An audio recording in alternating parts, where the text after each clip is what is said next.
Let's get a little weird. Let's get a little odd. Those sounds you like to hear. We got it going on. It's the ODDCAST. It's the ODDCAST. It's the ODDCAST. It's the ODDCAST. Hello. How in the heck is everyone doing today, tonight, this morning, this afternoon, whenever you're watching? Shout out to you and yours. Thank you so much again for tuning into the ODDCAST, where stuff that's odd gets the nod. We have another very special guest today, my great friend, longtime friend, Pat, aka fastpat, aka PHH, aka the future prince of the 50K. How you doing today? I'm in the building. Let me shake your hand, my friend. How are we doing today, Mr. Ravens? I'm doing great. Thank you very much. So, dude, let's just start it off with a brief rundown of, how you've been, what you've been up to lately in regards to, your job and your running. Okay, yeah, definitely. So, coming off a few successful races right now, obviously with the running. But let's start with the job. I'm Cool. working at Roadrunner Sports. Shout out to everybody from the fam. Really like the location I'm working at, as we just changed from that Copley, San Diego location to Solana Beach. So we're in the area. Cool. We'll post that address for everyone who wants to go in there and get some great running gear and get some great advisement about what to get for your personal needs. Yeah, perfect fit time, definitely, guys. Let's come on in and get yourselves comfortable. Yeah. And so break me down on kind of what you guys do there when someone comes in. So definitely, someone comes into the store, kind of greet them first off. Here for some shoes, something else. Usually I get the shoes, I'm here for some shoes, Pat. So then I take them over to the side. Let's do some purchase history, digging and learning. So digging and learning is one of my things. Going after for their past purchases, seeing what they're looked at, the Clifton 5, the Nike Pegasus, whatever it is. I'm finding out that information. Okay. Yeah. And that'll give you the initial background on what they're looking for in the future. Exactly. So I know that Catherine was here about 5 months ago. She's looking at the Clifton 5 from the past purchase. Uh-huh. And today she's looking for the update. It's pretty simple. From there, I just take the iPad over. I'm able to fast pass it. I know, fast pat on the fast pass. Hey. But hey, so we get them the shoes, we get them the update.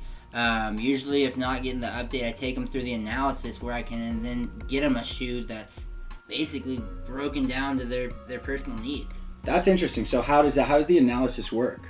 Yeah, definitely. Let me break that down. So you're on a treadmill for about 8 to 12 seconds. Wow. Where I'm actually getting a video on a program called Coach's Eye. Uh-huh. And Coach's Eye really looks at you and your feet, and it's able to look at the measurements and alignment. Okay. But it also looks at pronation and supination. And what's pronation and supination for everyone who doesn't know? So pronation is technically when you're rolling inward with your stride. Okay. And you're constantly coming in over and over and over again, which in turn causes your arches to collapse. Well, that's no bueno. No bueno. People get uncomfortable. Think of your car like a body. A good car has good oil in it. It has good gas in there. Your body needs to be even across the board to be running right. So if you look at things like that metaphorically, it's just, you gotta be taking care of yourself. So I'll be putting some insoles, or at least giving everybody a chance to try out some insoles to get that correct alignment. Oh, and so the analysis basically, can alleviate that without you ever having to go through it if you get the right insoles before that could be a problem. Yeah. Oh, that's awesome. It's great. So, damn, that's great. Shout out to Roadrunner Sports again in Solana Beach, California. Guys, go in and see my man, fastpat. He will set you up. He'll do you right. Can you also, when you go in there, let's say, is it something where I'll be like, oh, I run this many miles a day, I run that many miles a day, and then you're going to kind of cater the shoe or the outfit based on that? So one thing I do is I'm not mile specific, or I actually think running is relative in that aspect, where it doesn't matter if you're running 100 miles a week or you're running 10. Huh. I do cater to that if you're looking to go race. Yeah. But what I do is I really put them in a comfortable shoe just to run in general. So with that aspect being said, if you're looking for a racing flat or whatever, that's a whole different topic. If you're just looking for a training shoe coming in and you say, hey Pat, I'm running about 100 miles a week, that's going to be we all have the same shoes. You're looking at a lady running 20 miles a week or another guy running 20 miles a week. It's like, well, I'm going to get you guys each something to be comfortable in, because that guy running 20 miles a week deserves as much as that guy running 100 miles a week. That's wild. I never really thought of it like that. I don't know why. For someone who is a very amateur runner, but I get it in. Yeah. That's something I never would have thought of, so that's really interesting. So, yeah, like think of it like a piece of, pie. Uh-huh. And that 20-miler guy running 20 miles a week, just because he's running 20, he's not able to get out as much. Maybe he has a full-time job and he's grinding his head off to go, make ends meet. Why should he not be able to get a piece of the apple pie? And this guy running 100 miles is just like, I need a piece of that apple pie, every time, and this guy doesn't get any. So he's eating the whole pie. That guy's not even getting a piece. Yeah, and I'm not just going to give him the pie every time. I'm going to spread that pie. Absolutely. Yeah. Well, that sounds like it's a really good place to go in. Again, Roadrunner Sports in Solana Beach. So that's what's going on with the job right now. The other one we wanted to break down a bit was how's the running career going right now? You said you just came off a pretty successful stretch. I know you did a marathon up north a week ago. Yeah, so up in Santa Barbara area. Let me just break down a little bit of the running, what's actually been going on with me. This past year, moving back from Montana, shout out to everyone in Missoula. Love you guys. You guys are awesome. Graduated, got my degree in communications. Congratulations, dude. Thank you. That was the biggest race of all of them. Thank you. So, came back, and since then have really been discovering myself in terms of what I want to do with my running. Okay. Because I ran my first marathon in 2017, and I ran it in a training run where it was 3 hours and 30 minutes. I just wanted to get to know the distance. Excuse me. And what's a training run? Just another average daily run. We were out there running, 10, 15 miler. But you did 26.2. I did a 26.2 miler, and this was back in Missoula in college. Isn't the correct me if I'm wrong, isn't the elevation higher there too? 3,000. Holy moly. So that might have been a training run, but it probably was indicative to you that moving forward you can be good at this. Definitely gave me some leeway and said, hey, look, I think as humans, we're attracted to what we're good at. Of course. And so I'm thinking I'm pretty decent at this. Yeah. I'm attracted to it because I've never really been good. I've been good at some things in life, but never really kind of fully good at it. You know what I mean? Like you feel like you excel beyond much more than average, which is clear that you do. I feel that way, coming off a few successful races, especially this past year. But back to the 2017, Absolutely. Just flourishing in terms of getting my own place to live, having the options to kind of get out the door on my own schedule. Working at the store allows me to get out whenever I really need to. Yeah. The people understand what I'm doing. Yeah. Where I'm going with it. Which helps a lot, And with Roadrunner, just to transition the place you work, also, I believe you were telling me that they help sponsor you in terms of a marathon running. How does that work? So definitely something I want to talk about and, let people know what's great about Roadrunner and the employee and the relationship I have with him. Well, I show up to work. I work there solid. I have this year-long stay with them, and after a long time, they've decided that they're going to start covering their employees for races. Wow. And so, it's great. The program is a part of our grassroots program, and what they incentivize is that the employees get healthy, and they go out there and run these races fully covered by the company. So I'm sitting there. I know, bro. Let's go. I didn't even realize that existed. That's such a brilliant idea, though. So they want us to get out there, and as much as I want to say and tell the world, look, I'm a pro athlete sponsored, I'm not. I'm out here working for Roadrunner, and they're able to go put the efforts in to allow me and the funds to allow me to go race. Because they care about their employees. It's awesome, bro. It really is, and I really like the place I work, again, because it allows me to have that lifestyle of being able to run. Yeah. And flourish. This past year has been great. I feels like I'm just, sounds cliche, but living a passionate life because I'm working hard, but I'm not working hard because I love what I do. Yeah, well, you've done something that's quite incredible in a sense of, thank God that car alarm turned off. But anyway. And the phone beeps. Yeah, well, hey, we're working here, folks. So that's interesting. I didn't know that option was available at shops like Roadrunner and companies like Roadrunner. That's really cool that they do that, and like you said, it really sounds like they care about their employees. So back to going from 2017. Were you linked up with Roadrunner then? So yeah, summer of 2017. I was gonna say 07. Like, that would have been 10 years with me with the company. This is the BS about how it exists now. Just real quick, a tangent. It's ridiculous. We can't say 017. It used to be so easy. You could say 99, 91, 67, 42.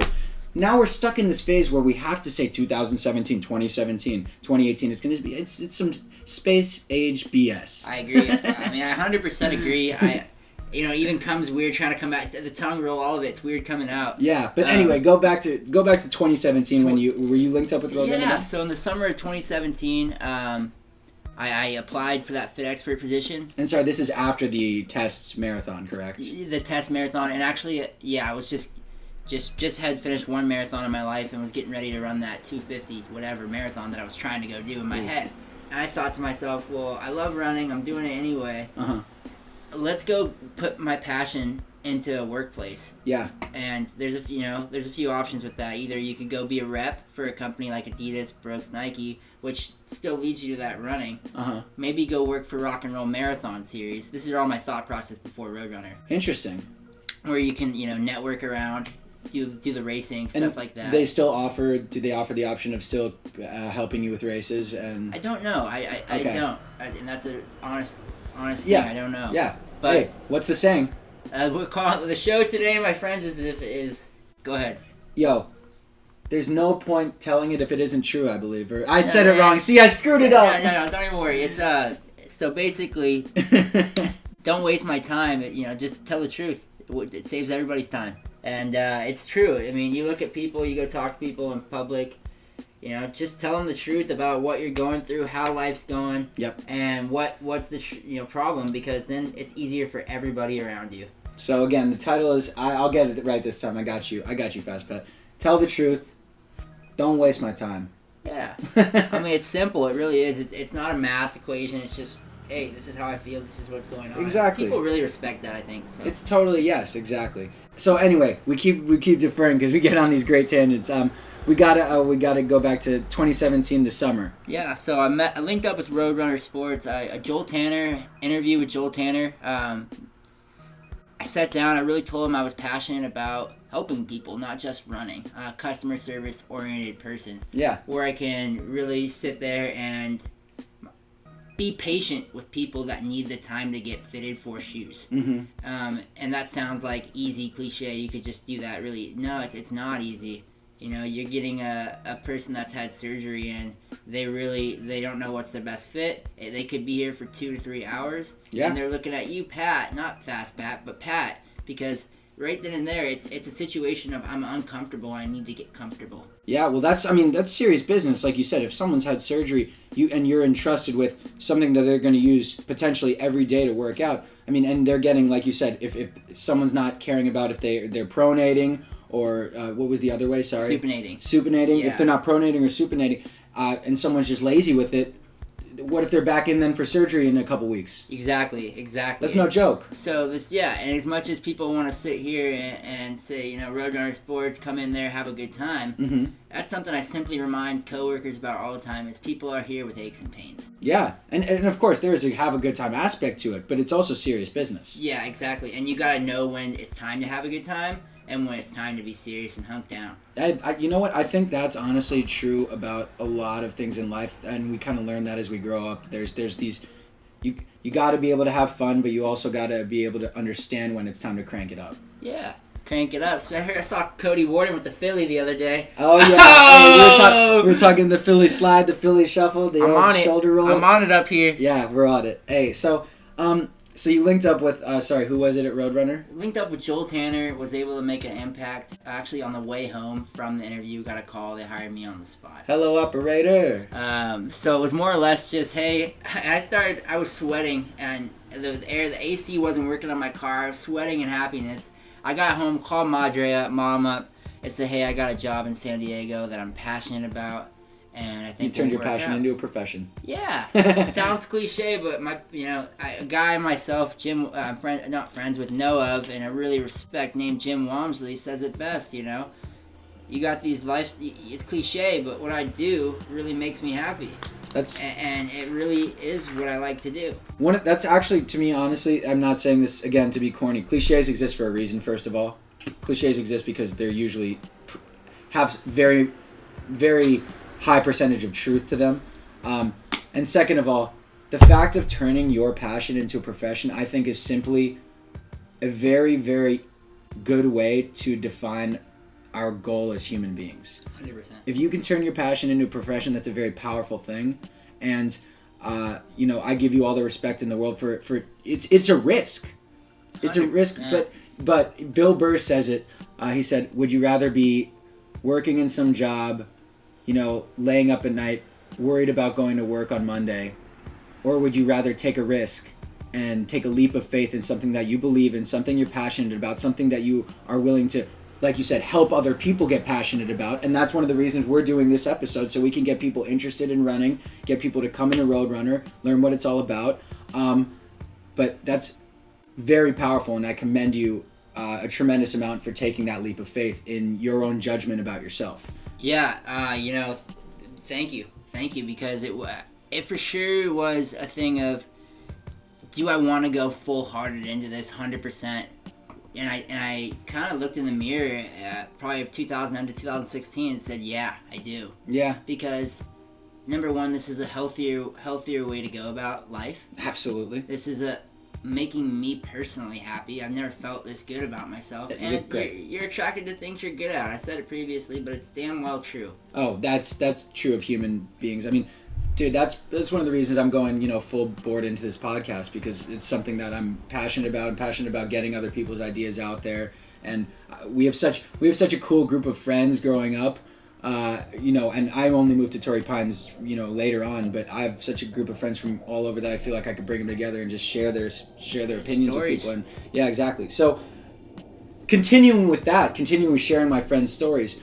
So when was the first foray actually into running for Roadrunner? Okay, so technically I'm not running for Roadrunner. Oh, sorry. But they're out here covering my races. So quasi-sponsorship? I'd say it's definitely helping me get to races and being able to cover the initial cost of running the race. Okay. But yeah, like you said, when did I start running for Roadrunner? Kind of with that, hey, there's Pat from Roadrunner, there's fastpat. I'd say probably there was a huge race back in October about a year ago. One of my buddies who worked at Roadrunner, who's an Olympic trials athlete, shouts to Tyler Underwood, and he is Tyler, the man. Yeah, but he set me up with a 6K race, so a really small race, and he's like, "Come out, Pat, come out." 6K, how does that translate into miles, real quick? So 5K is about 3.1. A 6K is just about 3.7. 3.7. Okay, so sorry, continue with that. A little bit longer. Okay. And he's, "Come on out, Pat," And at the time, I had just come back from altitude, up in Flagstaff, Arizona for about 2 days with my brother on the drive back from Montana, where I got to run at Buffalo Park and all these great places. But more or less, I came back, ran that 6K with him and another buddy. Shouts to Andrew Falkowitz, another fast dude from SD. Who's that, sorry? Andrew Falkowitz. Andrew Falkowitz, shout out to you. Yep. And at Andrew the Runner, great dude. But more or less, yeah, these two dudes I met at the race pretty fast. We just went into this pack of 3 dudes, and I had never ran that pace in my life. I had never ran 5:15 to 5:20 in an actual race. So you were running, about the better part of 4 miles at a 5. At about 5:20 to about 5:20 pace. And that's a year ago? About a year ago, yeah. Jeez Louise. I never saw myself. I could run 5:30, 5:40, but I never really was at that 5:20 mark until about a year ago. Okay. And I broke that race down into segments where I ran that first mile and 5:21. Falkowitz right behind me. He's like, "You ran 5:17." I'm like, "How are you behind me though?" So it was kind of fun to be in that actual elite or sub-elite pacing for a small amount of time. Is that where you caught the bug? For the fat, yeah, a little bit, yeah. It sounds like it. Because it was SD racing, and I've been in Missoula San Diego racing. I had been in Missoula for so long, racing, collegiately, not like a college athlete, but collegiately as in college, and racing all these people that were kind of like either elites in town or not just elites but fast people, and it was like the same bubble of people. So okay, so you ran in college? Yeah, I ran in college, constantly seeing my training partner or, a couple of names I could throw out there. I won't even do that. Yeah, Just seeing the same bubble of people was like, okay, when am I going to get my shot to go race in public, kind of? I see what you mean. Well, of course. And, I think that also ties into what you said about, look, we desire to be participants in something that we're good at. 100%. And there's no doubt that you like to be recognized for something where you're putting in the work and you're seeing the results. So racing in front of a crowd's got to be awesome. Hearing that, got to get Dad and Mom were there. I mean, oh, yeah. If Dad and Mom aren't coming out all the way, they're not going to come all the way to Missoula to go watch their son go race. Even though, like, it just didn't make sense for them to be there every single time. So having Mom, Dad, the dog watch their... That's sick. Me run by is like, yeah, it's cool. I bet you get a little kick. That's like you get that kick in your stride on that. Yeah, especially when I'm tired or whatever it is, seeing my dad's face, like... Oh, yeah. You can't put words to seeing your dad or mom at the finish line. That's incredible. Well, that's awesome. So, moving on from that race, the 6K. What was the next kind of race? Or also, you know what? One thing I actually wanted to ask about. You said you were kind of running within groups and you paced out. Running the first mile versus the second mile versus the. How does grouping work within running, and then does that affect kind of the pace that you're running for the mile? Yeah, it does. Okay. Good question. Yeah, grouping does happen. It does happen based on speed, obviously, number one. Mm-hmm. But it happens. It happens based on speed and athletic ability, and also people being able to communicate. Communication is huge in those groups. Kind of reading the race almost. Yeah, right? Reading who's doing what. Like, for instance, we know Tyler. Like, who's gonna. For instance, that race, that 6K, we had Underwood, who's a trials athlete. When's he gonna break? You know what I mean? It's always the guy who invited you out. Yeah, it's a pre-notion. It's kind of what I'm saying is, number one, you gotta be fast to stay in that pack or speed. But there's kind of a pre-notion of who's gonna be in that pack or what's gonna happen before it happens, because you see these guys at the starting line, kind of get who's going to be there before they even happen sometimes. It's essentially kind of instant scouting at the starting line. And that's what the 6K, like, Andrew was kind of a random. I didn't know him before the race. Really? That's why San Diego racing has been more fun for me, because in Missoula, I get there and I've got 5 heads that I know are going to be there, especially when the head that's one of your good buddies, Mark Mesmer, he's out there running and winning every race in Missoula. So you're like, well... Oh, Mark's here again. Yeah, exactly. Yeah, Jacob and I and another buddy, Mac, kind of our group of friends. Mark's here again. Yeah. Hey, shout out to Mark, though. He's big balling. Yeah. Shout out to him. First Boston this year. Oh, man. Wow. So first for him, Mac as well. Jacob and I have participated. I had a tough year last year. We can talk Boston here. Yeah. We'll definitely bring that up. There's obviously in between Boston and the 6K. Is there any racing that you care to bring up? Yeah. I had a half marathon win in between. So come on. So last May, actually, so it was before the 6K. That was the first race. Came back to San Diego, and I actually ran a slow half for what I think I can do, but I didn't have to do much work. Wow. I ran a 1:17, and that's about 5:55 to 6:03 pace in between there. I think 5:57 is what I finished at. But I came through, and I just checked my corners, and I didn't really have anybody there to race against. And the girl behind me was a trials gal. She ran like 1:19. She was off that day. What's that feeling like when you are so far not so far, but you clearly check your corners, as you said, and you don't see anyone? What's that feeling like? Is it take away from it at all? Or when there's money on the line, it's a big deal. Really? Yeah. Even because that, you want to stay even in placing with races. How does the money behind that work? Would you care to share that? Yeah. So if you're going to go win a race, and it's either a half or a full, usually there's some payout.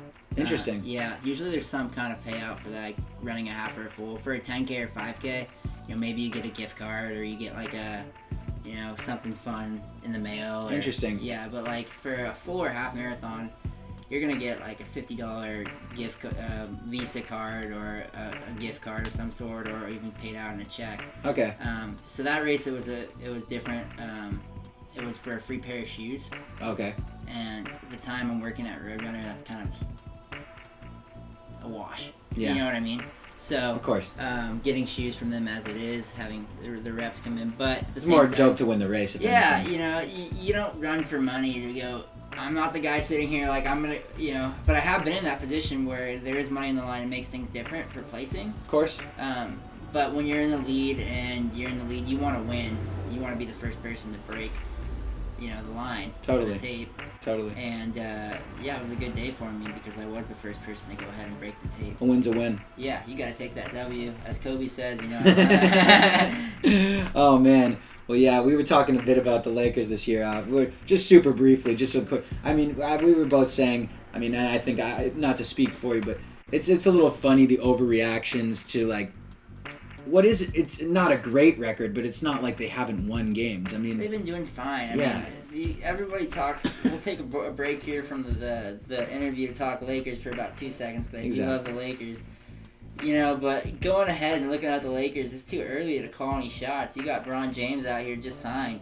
Exactly, and the thing is, both Lance Stevenson and Rajon Rondo are mercurial players in that they can either be so off or so on, and when they're on, that's pretty magical. I mean, they play with their emotions, they play with their heart on their sleeve, and I respect that. I totally do. Yeah. So we'll see going forward. It's just too early for everyone to write them off. It's ridiculous. It's just too early. Yeah, and I mean, okay. Anyway, so after the half marathon, where you win the half marathon, so then you did the 6K after that. I did, yeah. So the 6K, I would say the 6K was even a bigger race because of the competition. Okay, because guys like Tyler were there. Yeah, guys like Tyler, Andrew, and you know, even guys behind me. A girl, we had a really elite gal there from Kenya. Oh wow. And I ended up snagging. You know, just good athletes showed up at that race. Okay. So it was definitely something where you're sitting there like, okay, I've got some serious competition. Let's go see where I'm at. And you kept up, and so... Yeah, I got third. It was a good day. Hit a podium. Ooh. So what... I mean, obviously, that's got to be encouraging. So you win a half. You get third in a 6K, albeit against solid competition. Solid. What's the next step? So we're moving from there. I immediately was switching to marathon training, you know, which was like... How did that training shift? The training's definitely shifted. It definitely shifts. Let me speak on that. Running 6K, 10K is all speed. It's all track workouts where you're sitting there, you're burning, you know, laps in 400s and 800s, which are 1 laps in 400 and 2 laps in 800, and that's how you get fast, which you go as fast as you can, repeats, and then you take like 30-second rest and do it all over again. You sound like wind sprints from hell. Yeah, it definitely increases the endurance and the speed. You get faster. Yeah. So that's what 5K and 10K is like. Is a bunch of 800s and... I'm gonna turn on the light behind you. Sorry. Yeah, Keep going. Go ahead. Yeah. Keep going. 800, 400s, and then you know you're looking at a bunch of mile repeats and a bunch of tempo workouts just to get your speed going at maybe 520 to 540 pace, just to start feeling things out. But not every day. About 2 times a week. That's 5K, 10K, and then you're training for a marathon. A marathon requires you to start about every week. You've got to have one designated day where you're not running at marathon training. No matter what. Yeah. With me and my training partner, shouts to Jacob Veru, we don't run on Monday typically, because on the week works like this. On Tuesday you're going fast. Tuesday's track. Always. Tuesday, I mean, for us was track a lot. You're doing those same 800s that you were talking about, wind sprints from hell? No. We're on a track, we're working, exactly, good question. We're on a track and we're working typically about 5-10 miles of just spinning around a track. Wow. So that's what I like to do, 5 to 10 miles, and then throw in...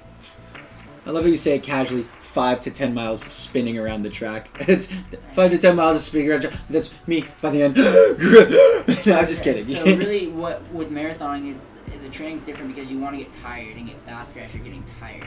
Okay, so that's Tuesday for you. Tuesday, yeah, I'll go hit like 5 or 6 miles and then throw in about 5 miles at marathon pace in between there. So you're running about 5 miles at 7:10, and then 5 miles at 6 flat, and then 5 more miles to wrap up at 7:10 again.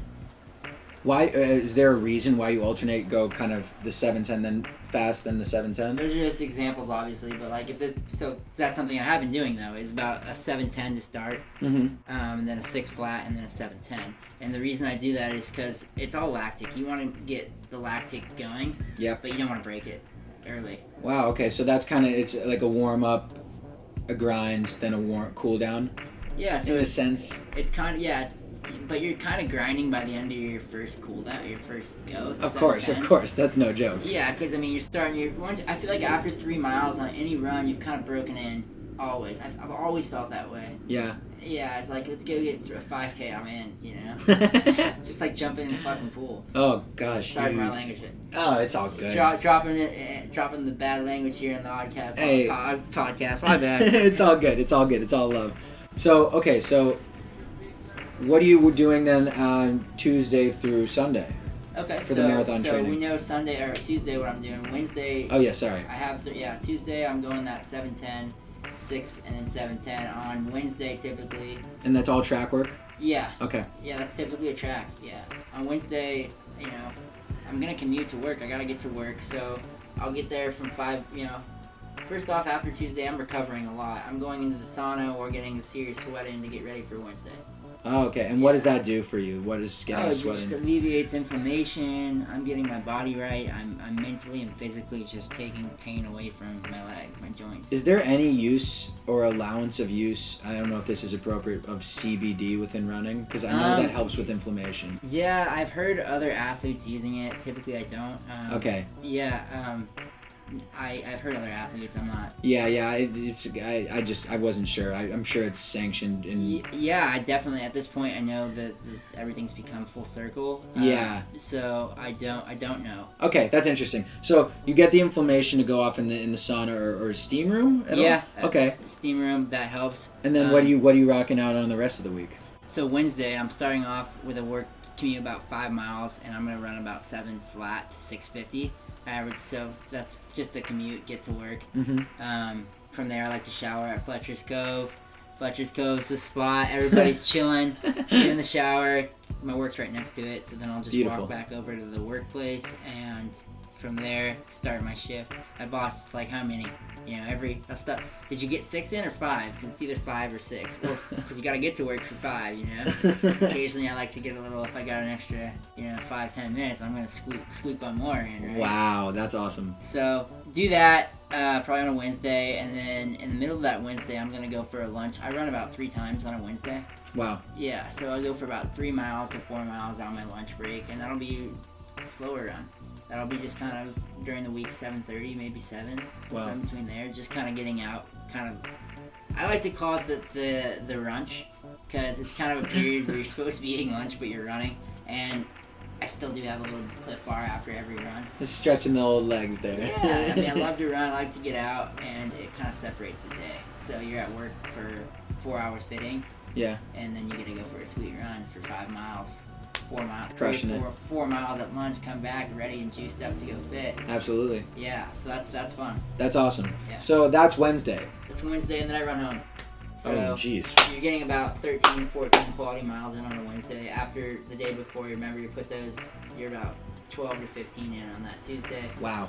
So you're about 26 miles in, which where I'm at right now. Today's our Thursday, right? Yeah. So I've got to move today. I've got 14 to go.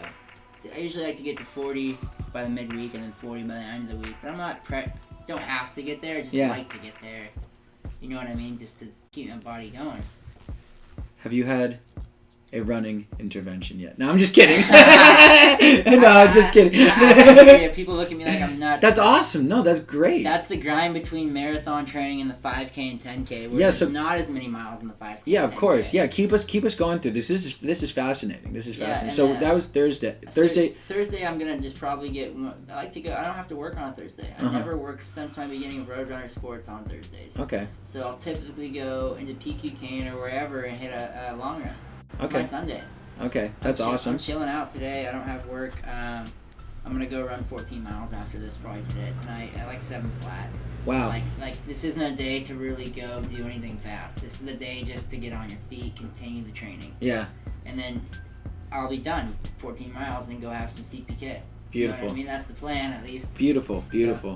So then Friday, wake up, back to work, typical 5. It's kind of a lot like Wednesday, to be honest. similar to with you. Wednesday. Yeah, you're looking at things, you're getting a 5 mile run in, and what I like to do on Friday is speed at the end of the day. Okay. Last run, so you're done a lunch run already, and you've done your morning, your lunch, your brunch, and then you're going to get your last run in to go home. You've already ran a quality 9 miles on your feet. Yep. This is marathon training. Yep. Now throw in the marathon pace on the way home, which is another 5-6 miles. So you've already built up a level of tiredness for the day. Yeah, you've got your endurance running. Yeah, you've worked, and it helps to go work shifts to stay on your feet. Before I run home, sometimes I've already got 12 miles logged on my Garmin of walking and running. It's That's wild. Now I've got to throw in a tempo. And that is really good for the marathon. That's probably my favorite workout is Friday night, and it's kind of dark out, and I'm running home. Nice and cool. I've got a beer waiting for me at home. Beautiful. Yeah, that I'll ask about in a sec. But so then what's Saturday and Sunday, just to bring it full circle? Saturday, Sunday. So Saturday, you probably had your good rest in, headed to Roadrunner early on Saturday mornings, 9 a.m. So then I'm getting up at 8:20 to make sure I'm commuting again. Wow. Which is that commute about 7 flat. So 7 flat. And then on Saturdays I have a shift that doesn't let me have a lunch. Oh wow. Which kind of bums me out. No lunch. Yeah, no lunch. I only get 2 of them a week. And I'm trying to get that third right now, people. Hey, let's campaign for him. More or less, though, yeah, I go ahead and run home another 7 miles because I want to get that 12 usually on a Saturday. 11's usually I go 11 to 16, and 11's a minimum. Wow. And then, so that Saturday would then finish us off. Sunday typically is another one of those kind of mimic Saturday, but I go on Sundays I don't go fast at all. Really? No, I just kind of cruise. Does that help with the recovery on Monday? Yeah, it does. That's it's kind what of I having figured. a 2-day window. At this level of running, I feel like, we're running a lot. Yeah. We're running about 80, me and Jacob, as in we, and Mac, and Mark. We're running a lot of miles. Shouts out to all you. Yeah, those are my group. A lot of miles, and you need to recover. The recovery is just as important as those hard workouts. Well, that's about the lactic acid, right? Yeah. Is that a lot? Yeah, and so on Mondays, I get every other Monday where I have a half day at Roadrunner. Yeah. Because I don't run on Monday. I love being at the store, not when I'm not running. I like to be somewhere else typically because I don't get jealous, but there's that vibe. You see other runners and you're like, well, cool. I'm not running today though. That's wild. Wow. Yeah. So dude, that's awesome. That's incredible. That's incredible. Because it sounds like that's a whole different. People talk about like runner's high. But that's like a whole different level of it, where that's awesome. Yeah, it is. You said it yourself. It's yeah. A whole nother level. Yeah. Well, because I think that what that illustrates is the difference between what a lot of people like me who say runner's high. I get runner's high on like an individual run. You're getting runner's high of fiending it if you don't run. Yeah, you're fiending it. It's gnarly. Yeah. And I've got tons of days where like taper weeks are horrible. Like I'm sitting there. And I've got 5 days till a marathon, and it's like, well, I can't run right now. I'm resting. I really want to go run. Like I really want to slam home some slices. That's wild. That what that reminds me of? And I think you'll totally see this. That's like a fighter before a match. Yeah.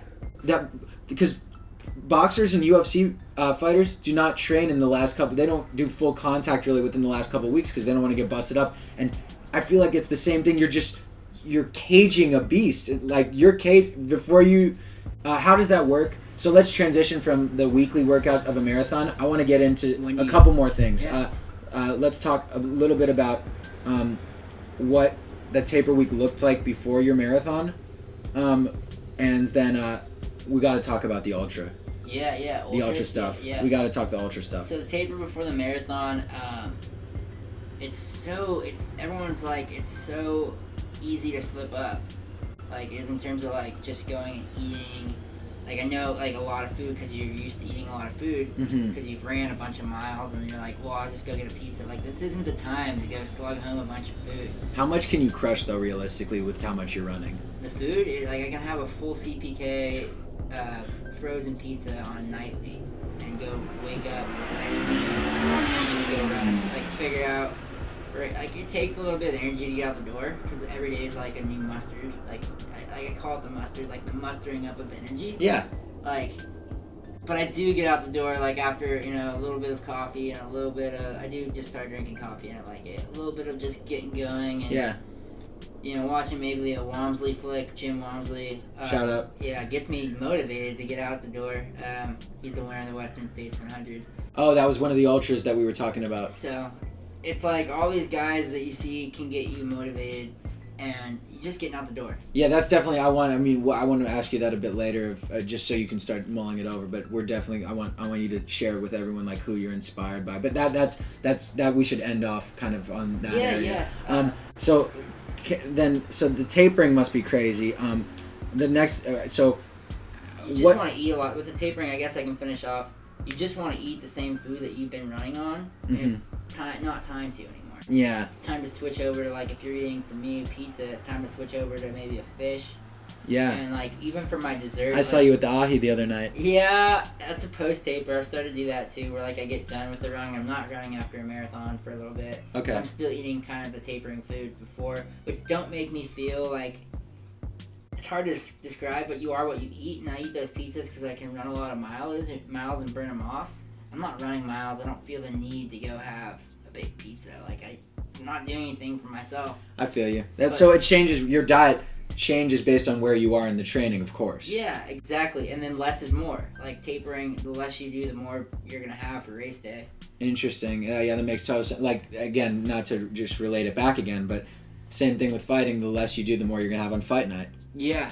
I mean, it is a fight, too, I'm sure. I mean, I think running and fighting are actually, now that I've been pondering it for a few minutes, are a lot more similar than you would really let on to be, because one's a full contact sport and one doesn't involve much contact. I know there is contact within running. The respect for Cody Ward, and I started to mention it twice on episodes. And Shout out. I love the dude because he's out there running and he's also a boxer. You've got to have endurance to be a boxer. Yeah, shout out to Coach Cody James. Again, guys, Encinitas Boxing, Coach Cody James. But just to bring it back, so you said you were training for that marathon, and then you said you had some struggles with the Boston Marathon, I believe. Yeah. I mean, sorry to bring up something. Yeah. It's just interesting. It's definitely something like being such an excited guy. I like to be high all the time in terms of excitement, but of course. It's a low. It's definitely a low. I've struggled to bring it up with people, and I don't like talking about it, but I do when it's time to. Yeah. I ate the dust. I got to mile 19 in the biggest marathon in the United States, and I failed tremendously. Really? Yeah, I failed. I got to mile 19, and I got too cold. I'll be the first person to say it, because it's probably will be seen around, but I failed. I got to mile 19, and I got too cold and hypothermic. And I got scared for my own good and my own life, and well, first of all, it wasn't my day. First of all, you're smart. You're smart for. I mean, look, that's you're still sitting here running. I'm here right now. Yeah, exactly. You're just having just balled out in a marathon. So, I mean, you didn't fail because clearly you learned from it. And that's the one thing I want to ask you about. What specifically did you think? Was it a preparation issue? Was it a kind of just a mental issue? Was it what do you think like caused that to happen? Because you're such an infallible guy, and like you said, you're always on a high. What do you think? I was out there, and I gotta be real. Like the name of the show is we're telling the truth today, because there's nothing that will keep you from anything. Whatever, just tell the truth. Makes it easy for everybody. I'm out here, and I just wasn't strong enough to take it on. Interesting. Yeah, and it sounds like maybe if I had more body fat and all that, but like mentally, I could do more for myself. I could do more. And the training, it was my first year, I'd say freshman year of running the marathon. I thought I knew everything already. I had pre-notions, like I know what to do. Well, don't tell me what to do. Like I already ran one and I died at the end, but I'm gonna fix that and I'm gonna get really fit. And like I had no honest respect for the marathon distance. I just thought I could go run it. Wow. Yeah. Well, see, look, that's not a failure. I'm going to quote Albert Einstein for 2 seconds.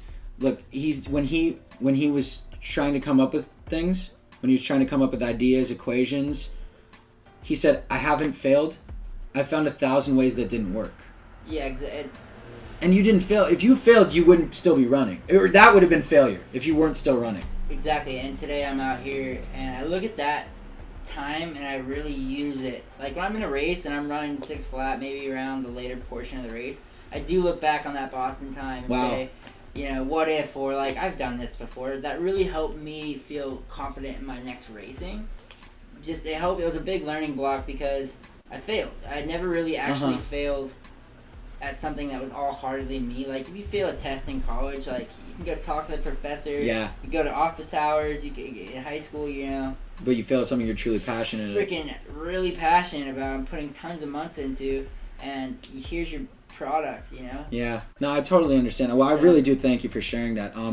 Honestly, that's big. Yeah, it's a low point. Yeah, well, I want to ask you, when you gonna go back and make that thing your high point? Exactly. Yeah. I can't wait. When's that thing get in the business? I can't wait to get to the starting line because it's kind of like a Super Bowl for the running. It's the World Cup of runners. Is it? Yeah, I think right. Like second is New York, but biggest is Boston, right? No, there's no Boston. Boston, and New York's coming up this next weekend here. And yeah, it's the first. It's the 4th, and it's the of course first everybody weekend in wants November? to be a part of it, and the whole song, you know. But you know, I wanna be a part of it. New York, New York. Yeah, exactly. And everybody does want to be a part of it. It is New York, but there is something about Boston. The legacy. It's been around, you know, since the 1800s. Wow. First off, and it's as much as you like. What do you know from back in the 1800s? This is the only thing, you know. I know guys wrote with feathers, and yeah, we still used to enslave people. It was not good times. So the history is crazy behind this race. Yeah. One, I think what's great is you have to qualify to get in. Really? So what is that process like, actually? Because I don't think most people even realize that. Yeah, a lot of people think this is just a sign-up race. A little volunteer package. Yeah, you know? You can't be the guy next door that's just going to go run Boston unless it just doesn't work that way. Well, if you're that guy next door, you're the guy next door who's training his head off every single day. Exactly. So, you know, these people that do see each other around the world, that have a mutual respect for each other because they are working really hard, whether they're 55 and they're Boston. Badass community. Yeah, because you do have to you end up meeting a time requirement for wherever it is. If you're 50 or 60 or 30 or 20, you meet a time requirement. And I'd say the most competitive, and this isn't just to go give myself, is my age group. Really? And what age group is that? Super hard to qualify right now, 18 to 30. 18 to 30, and what do you know the time requirement for this specific year? What is 3 hours and 8 seconds. 3 hours and 8 seconds. That's insane. First of all, it's about a 6:54, in between 6:50 and 6:54 pace. Oh, these are all people basically who they're professional quality runners. I wouldn't say at this level pro to get in. I would say at this level they're fast. I'd say it breaks down like this, and it's not just me being a 2:46 marathoner. If you're running 2:50 to 3:05, even because 3:05 is still a BQ. Technically, what's BQ? Boston qualifying time. Ah, BQ. Yeah, so BQ. I thought it was Burger Queen. This guy. So technically, it's a Boston qualifying time. You meet that requirement by meeting about 4 minutes and 52 seconds below your required time to meet. So if 3:05 is the time for 18 to 30, yeah, the window to actually get in is 4 minutes below 3:05. I totally see. I understand. Yeah, so it's about 4 minutes and 52 seconds below. That's wild. So that it's about 3 hours flat now. Mm-hmm. And this doesn't really, I guess I've gotten to the point where it doesn't apply to me anymore because I am running 240, 240 times. Phenomenal. But to a lot of other people, it really is a big deal. I mean, the last marathon I was at, I'm watching these guys toe the line. They look pretty fast, I'm looking at them and I'm measuring them up, sizing them up. And they're all standing, they all go, right when the 3 hour pacer came out, the guy who's going to pace the 3 hour group, they all went right to the right behind him. And I was looking at him like, well, there's what's happening over there. And I don't get yeah, exactly. I don't get intimidated anymore as much at starting lines these past few. How hard is that? What are those? I mean, sorry to cut you off. I really want to know what the hell is ideally going through your head at the start, and I'm sure it's probably different for race. Run your race. Your race is probably better than half of these people's race if you run it right. Because if you put your fitness forward, think of Mayweather. He's got a lot of defense, a lot of bank account for that, tons of. Yes, sir. Mayweather is going to be able to handle his business if he gets the chance to. 100%. Correct. So if you set yourself up and run way too fast early, you're gonna let Connor go ahead and blow your head off later in the race. Jeez. Thinking of boxing and Conor McGregor. Yeah, no, it's a perfect. So I technically analogy. go ahead and run these races, especially with the marathon distance, slower to start. Really? Very slow. Yeah, you want a biscuit rolling at 6:30s maybe, and then by mile 18, I'm hunting. I'm starting to take down the field. They're all coming back to me because I haven't even started rolling. What is that feeling like? The feeling. It must feel like some slow motion. It's really frustrating for the people next that have been working very hard and they get to mile 22. They get to mile 22 with 4 left, and there you are feeling good because your non-lactic pace, not to brag here, is pretty fast still. What does that mean when you say non-lactic pace? You're not breaking lactic. You're barely putting any effort forward, and you can run you're not. If I'm running 6:30, I'm not breathing hard. I don't feel like I'm really putting out too much. Interesting. Is that what happened in the one up in in Santa Barbara? Yeah, in Santa Barbara. Not to just fast forward through a lot of all these other races, but I really put a lot of effort into running slower early. Yeah, is that a recent strategy you've been employing? I ran it in San Diego Rock and Roll. I've done the strategy twice. And I've also pulled off another strategy in between doing that strategy twice, where I went balls to the wall. Really? So yeah, I did go balls to the wall in Salt Lake City, and within the first 7 miles, I was running 5:40s. Holy moly! Yeah, ready to go put down 2:35 if I could. And that was kind of the day where I kind of was like, okay, I've wanted to break 2:40 for a while. Yeah. This is gonna happen today. Let's go run this race. And then I realized I wasn't, not to say I wasn't in shape to go land the 5:40s. But it wasn't an ideal way to race the marathon because later in the race, no matter how I felt, I couldn't hold. Yeah, I probably wasn't in shape to hold the 5:40s late at mile 23, 24, 25, 26. Because to break that 40, you had to. I was on 6:03 pace, 22 miles, and that would have been breaking 2:40. But those last 4 miles, you think, you could just hold it. You could just form. Bang it out. It's it's much not. harder than you think. Yeah. You've been out there all day. Number one, you've been out there all morning or whatever. Yeah. And now you're spent. You're running 6 flat. No doubt. So the way to do it is to run a little bit more conservative early, and then come home really strong. Yeah. And if you can pull a couple of average of 6:30 for about 12 miles to 6 to 12 miles, and then start rolling off your 6 flats, that's going to average out a lot better than you would if you were running 5:40 and then... You could break 40 like that? You could break 2:40 potentially running 6 miles at 6:30 and the rest of the way at 6 flat to 5:50. Is that ideally kind of the method you're trying to use now? I think that would be the way me and my training partners are thinking about. I know two of my training partners have already broken 2:40, one breaking 2:30. Congrats to them. Mark shows up at the line. Mark, you devilish guy, you. But no, he broke 2:30 and Mac did 2:34, and congrats to them both. Those two actually worked really hard together to get those two.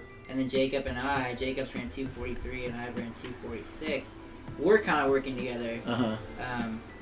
But all of us kind of in turn share how we're training, what we're doing. Of course. And I need to get out the door. Where's some motivation, brother? Yeah, and I'm sure I'm sure too. With that being said, different stuff works for different people. Yeah.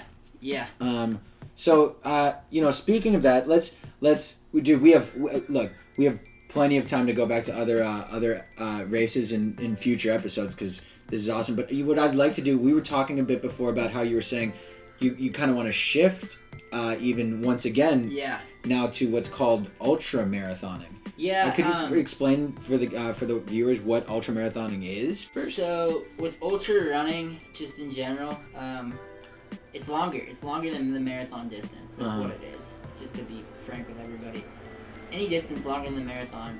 But what's so special about the ultra running is the community behind it. It's a really special community because there's such a select few people that are able to, transcend these distances. I'm gonna check the camera super quick. Keep going. Keep going. Yeah, that are able to transcend these distances. And so it's super tight knit community, and it's definitely something that doesn't have as much competition going on. And so what I'd like to do with that is more go after it, because with the marathon there's so much competition. Not to say the Kenyans, I can't beat them on any given day, but you've got the Ethiopians, the Kenyans, even the Americans. They're all running 2:12, 2:15. Jeez. And that, or 2:18, sub 2:19. That is insane. And for myself, I do think if I hit it on the right day, maybe at one point I could go hit a trials time if I really put all my effort into it. Yeah. But I don't think I could ever make the Olympics past that. Uh-huh. And I don't really run to go make all these times for anything. I run because I love it. Yeah. And at the end of the day, that's all it is.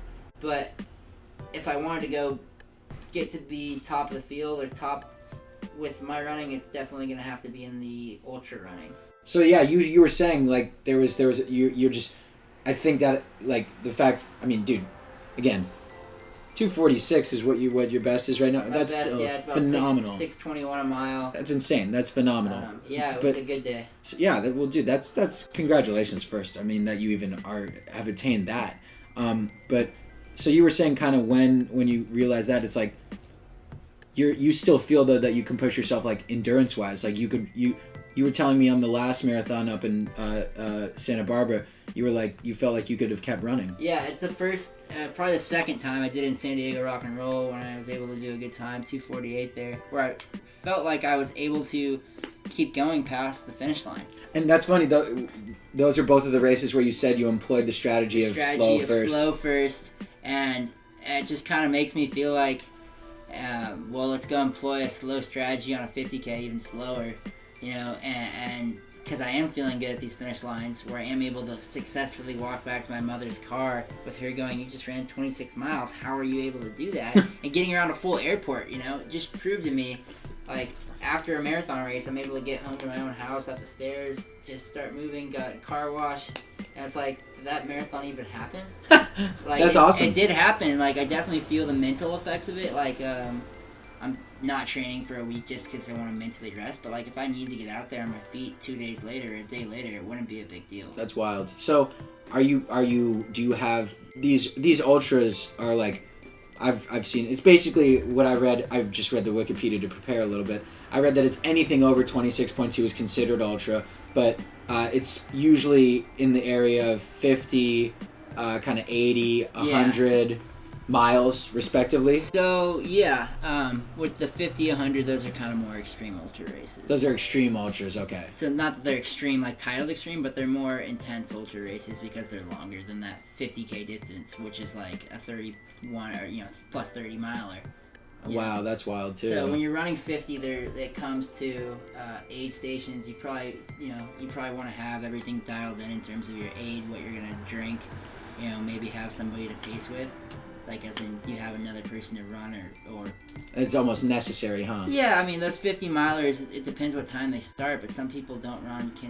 They walk. It's an all-night thing. Yeah, I was seeing something. When I was doing a bit of back research, I was seeing that some of these. Go 20 some hours. Yeah, I mean, the longest ultra known to man right now is whoever successfully doesn't drop out last wins. So it's like... What's that called? It's the Barkley Marathons kind of thing, where they do a bunch of loops and they get to a gate. So it's actually if you get to the end of the gate or whatever, but it's the Barkley Marathons. That's one of the ultras. It's like a really long distance ultra. Where does it take place? Barkley. Barkley. I want to say, I know it's, if you want to do a quick research. Yeah. I don't want to say something that's not. Yeah, no, keep going then. But so we're looking at Barkley as one of the ones that's like the last person standing wins kind of thing. Frozen Head State Park near Wartburg, Tennessee. Sounds right. Yeah. Yeah, that sounds right. Apparently there's a Netflix documentary actually. Yeah, I mean, this is one of the ones that's really interesting because the way it works. I know Gary Robbins was a guy that went and did it. Mike Wardian from Hoka, he did a few laps of it, didn't finish. There's a documentary called it that I just found called The Barkley Marathon's The Race That Eats Its Young. Yeah, so it eats you up, and it's supposed to eat you up. It's kind of a life-changing experience. You meet people and you drop out with people. Wow. Yeah, but the person who does win it, there's definitely some significance to that. That's interesting. Dude, one thing that I want to ask you about, I mean, now that we're talking especially that you're going into training ultras, I'm sure your training regimen is going to have to shift just as it shifted. I'm going to start training differently here soon. Yeah. It's already a lot of miles per week. It's about 80 miles I'm running as is, so wow. I don't want to change much of what I'm doing from the marathon. Other than run more miles. I mean, all there is to it is putting in more time on my feet, which I'm not afraid to go do. I put in a couple of 92-mile weeks, 93-mile weeks. I think I can definitely hit that 100-mile standard, which a lot of ultra guys are doing. Yeah. Because you've got to go into the pain cave, even on your training. You know what I mean? You have to literally, almost live in it. Not live in it, but you need to know it, definitely about it. Because some of your runs should be enjoyable. Oh, okay. Yeah, but those 3-hour runs that, maybe I get into in the future here that I'm not doing yet, you need to be going for 2 to 3 hours at a time. Those runs aren't enjoyable all the time. Yeah. But you definitely enjoy it while you're done. You're finished, That's of course. To look back on. But that being said, that's 3 hours of time on your feet. You're at work on an average day for 8 hours in your office. It's almost become an office job. That's wild. And you look at Walmsley and you go look at these guys that are winning, it is an office job. It certainly is. Yeah. And that's, there's Western States and all these races that, they're big ones. Yeah, that's really cool. I mean, that's incredible. I think one of the things that even I find as a very casual runner is, I'm sure you feel this even more, is that it's just really good to be able to push your body and your mind to when you want to give up, to push through that initial standpoint. Whether you're running a mile, whether you're running 40 miles, whether you're running 26.2 miles, I think just to be able to not trick your mind into doing it, but just tell yourself, screw what I'm thinking in terms of, I can't do this anymore, and keep pushing through that. I think that's really important, and it translates to something that's necessary for humans in general. Yeah, and being able to reset your mind. Yeah. Already after putting in so much effort forth. It's just reset and establish a new ground for yourself. Mentally. Well, that's why it's insane that you trained to do marathons and now you're thinking of readapting your game once again. Yeah, and it's impressive. It's definitely something that I'm not sure how it will play out. Yeah. Because like you said with the marathon, I didn't know how that would play out either. Well, we'll keep track. We'll keep in touch. We'll keep you updated here at the ODDCAST. Yeah. Folks. So I'm planning a couple future 50Ks coming up in 2019. I'm gonna finish off my 2018 with a little bit of trickle into 2019 Boston, and then from there I'm gonna change up probably what I'm doing completely and start, not completely, but add on to more marathon miles and change that up completely, with just going more distance added on to what I'm already doing is going to be a big feeling of changing a lot in my body. But I know it's what's needed for that marathon specific training, ultra marathon specific training. Because there has to be a change from the marathon training. There has to be something that changes. Yeah. You already know what it takes to do a marathon, to finish one, to stay through it through your legs. Yeah. So maybe what I am doing is already enough because I am feeling good, but I think I could expand on it just a tad bit more by going a little bit more further, which in turn is going to make me feel completely like I'm doing way more than I ever have. I totally see where you're coming from. And look, from my standpoint, where I see it is, if you're already feeling after the end of a marathon that you could go a little more, then all you're doing by revamping your training is upping your game even more. And maybe you can make those times that you don't necessarily feel like you can make in the marathon, but maybe you'll make them eventually in the 50K. Yeah. And the 50 mile, and who's to say what the future holds for you? And it boils down to sacrifices too. How much time do you have to go put in the miles? Yeah. Do you want to go put in 2 hours? Tonight it's 5:22. I look at the clock right there, and I've got to run tonight just to get my weekly miles in. Like, not that this is a big run to go attend to later, because I'm not really doing much in terms of any racing coming up, but time is money. But exactly, time is money for training, because you do have a bank account of how good you can get within a certain period of time. And a lot of people think that's just so cliche, like you're already just running out there. Like, no, you need to get some fitness, gain some fitness, and when you gain that fitness, you get to a start line of a race, and you've got a bank account to deal with of that's what it's like at mile 22, is I'm just letting people know that I've got a little bit more in the bank than you. Oh, yeah. And I'm sure this is one thing I'd love to break down a lot next time. Yeah. Is like the fuel. How do you fuel yourself? How important is the fuel? Yeah. Because I know that. I mean, Maurten. Maurten. I just want to say it. Shout out. Best company doing the fueling right now. Maurten. Shout out to you. We can expand on it maybe next time more, but Maurten's the stuff. Maurten's the stuff. Briefly, just super quick, just so we know, what is Maurten? Okay, hydrogel and a carbohydrate. So it's a hydrogel with carbohydrates and electrolytes in it. It's sweet. It tastes like stevia, and it's just light on your tummy. It doesn't feel like much. Wow. Yeah. So no bubble guts while you're running. No bubble guts. The guy that just did the 2-hour and 1 marathon world record, he's a user of it. I don't use it because he uses it, but it actually does feel like I've tried a lot of different stuff. Like, this stuff really does sit well. Okay, so Maurten. Maurten, Maurten. I'll tag them in the video. Maurten official. That works well. A lot of people are really big on gels, other gels, like chocolate goo or whatever. Yeah. I see that as just like a big no-no. Yeah, and I know why is that? I feel like with the goos and everything, because it's personal for me. Yeah. But like, there's a crash effect, especially with running. Like, maybe the marathon you don't crash, but like if you're gonna take in coffee before your ultra race, like that's like 16 hours of running. Like, how do you think that coffee's gonna sit all that long? Like, I've studied these things and I haven't even done it yet. You know? Yeah. So it's like, how invested are you into this? Yeah. Well, I mean, are there ultra running teams that are available? I'm sure they're pretty tight knit. Yeah, go look at the Coconino Cowboys, That's Walmsley. awesome. Yeah, they're like inspiring as heck, dude. Like. Yeah. So this is the last subject. I mean, I think we've done a pretty good breakdown of subjects. How are you feeling? How long have we gone? Do you know? 5:25. I'm thinking about my run. Yeah, exactly. He's thinking about his run, folks. So I want to just super quick. You know, this is something that I know is important to you. It's important for you to share this. What and who inspires you to do what you do?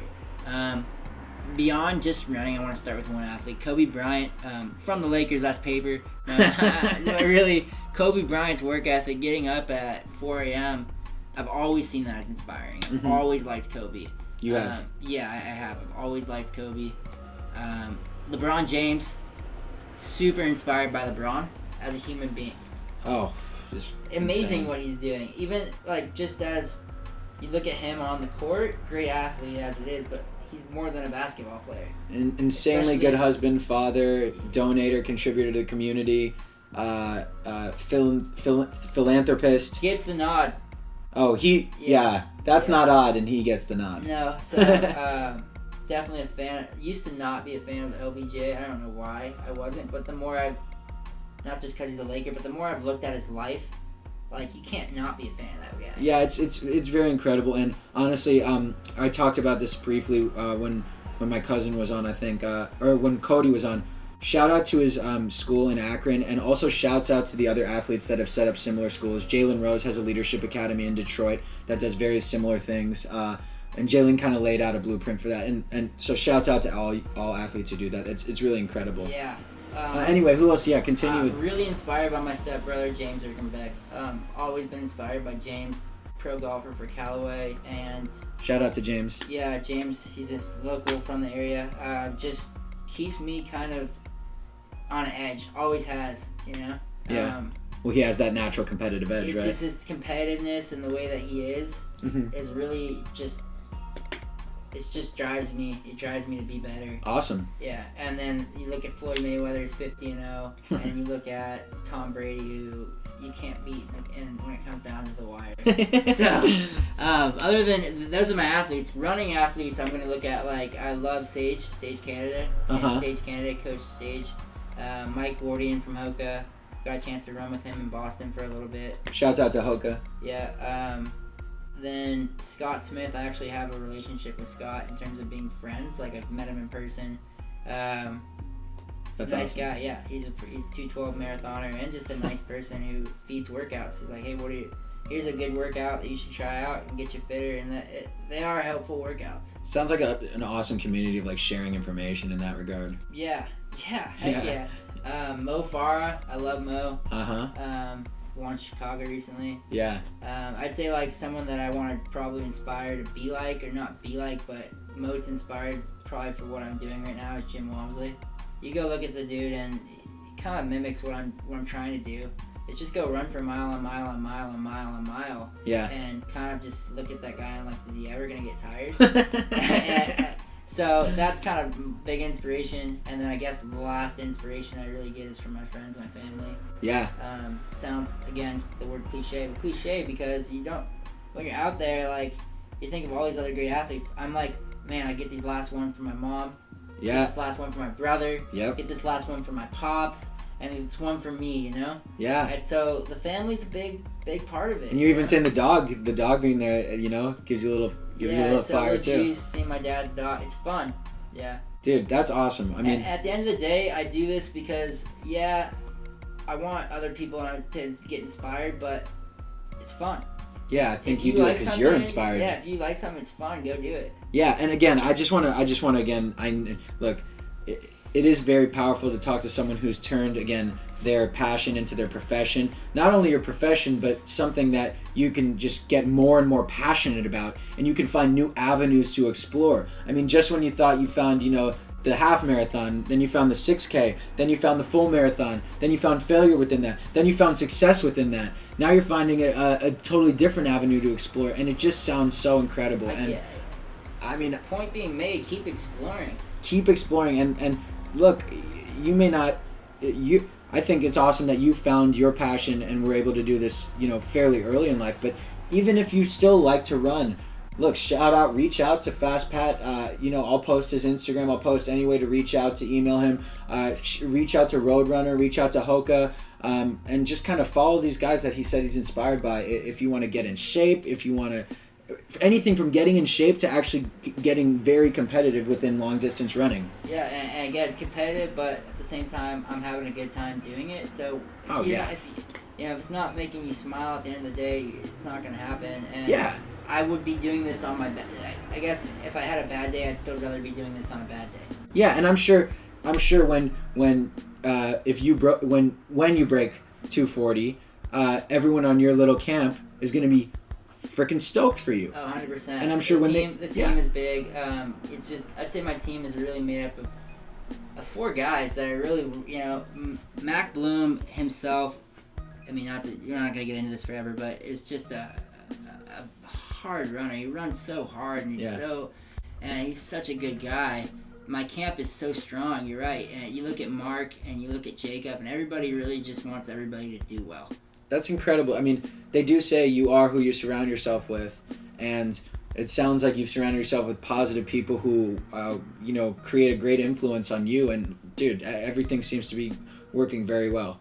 Yeah, that's just one question I want to ask just want to answer myself. Yeah, and dude, get please. out there, get out on the field. Is who do I see in the future getting some serious, 5K, 10K times going on? Yeah.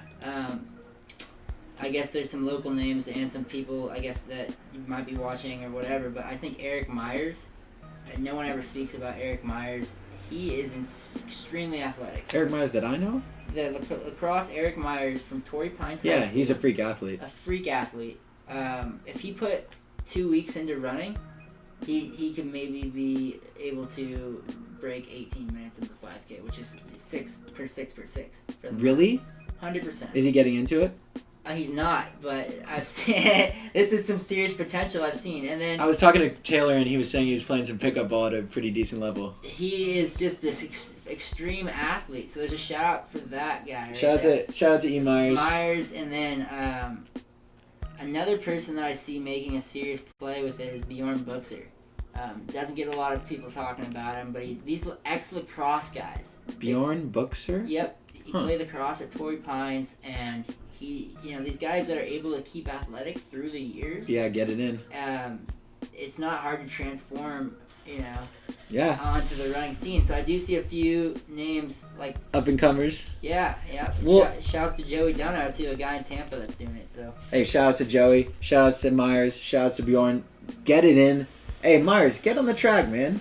I know. Get with my guy. Yeah. Get with my guy. So So, hey. With that being said. it's that time. With that being said, it is. Drum roll, please. We are on to the 10 quickfire questions. We broke down the subjects heavy today.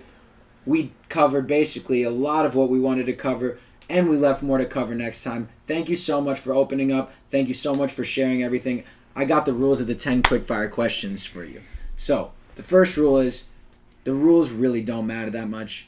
The second rule is there's no points. The third rule is that you get nothing for them. All right. So let's, ladies and gentlemen, start the clock for my guy Pat. The 10 quickfire questions.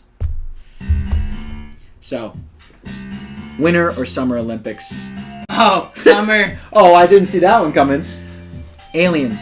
Let's say they do exist. Are they dumber or smarter than us? Smarter. Smarter. Okay. What's your least favorite food before a run? Orange chicken. Orange chicken. Ooh, that sounds terrible. Yo, what's your favorite running shoe right now? Oh, dude, the Clifton 5s. The Clifton 5. Shout out to Clifton.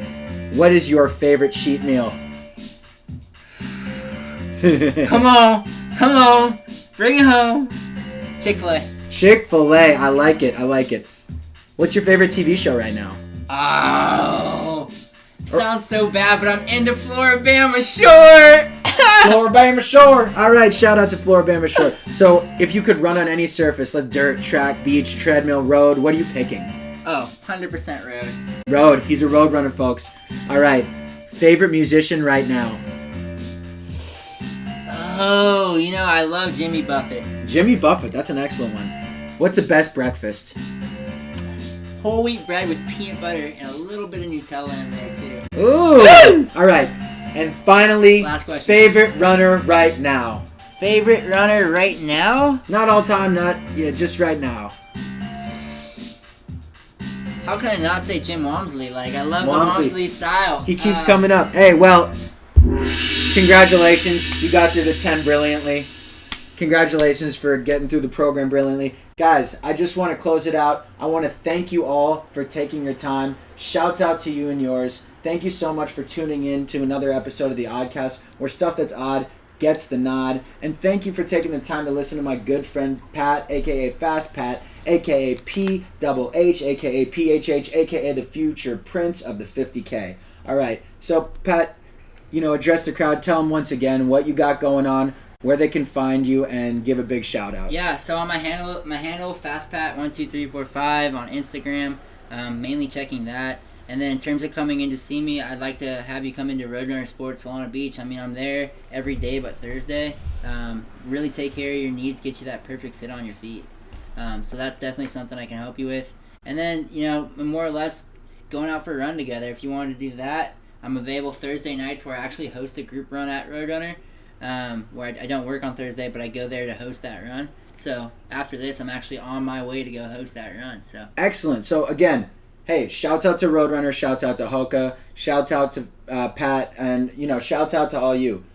Everybody, it's all about having fun. So let's make it happen. Let's make it happen. And hey, one more time, and let's walk it out. Woo! Let's get a little weird. Let's get a little odd. Those sounds you like to hear. We got it going on. It's the ODDCAST. It's the ODDCAST. It's the ODDCAST. It's the ODDCAST.